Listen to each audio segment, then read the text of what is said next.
Toshkent shahrida hali haydovchilik guvohnomasiga ega bo'lmagan qiz avtomashina boshqarib 2 nafar piyodani urib yuborgan. Jabrlanganlardan biri og'ir, ikkinchisi yengil tan jarohati olgani ma'lum bo'ladi.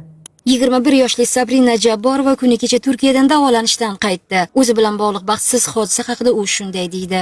Haqiqat so'rayman, meni sog'ligim ko'rib turibsiz, men chalajon bo'lib qoldim, tug'olmas bo'lib, singan, yirtilgan, yarim nogiron bo'lib qoldim, zrenamga ta'sir qildi.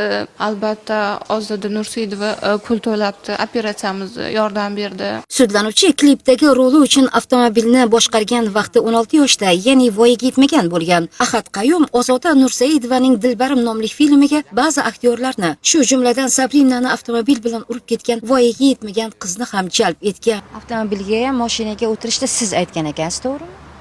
Yo'q, mashinaga o'tirishni men aytmaganman, lekin haydashni biladi deganman. Jabrlanuvchini bugun mazasi yo'q ekan, ko'rsatmay bera olmayman, holim yo'q degani sababli ishni boshqa kunga qoldirish to'g'risida iltimosnoma taqdim qilaman. 2025-yil 14-may kuni 11:00 ga qadar sud majlisida tanaffus e'lon qilinsin.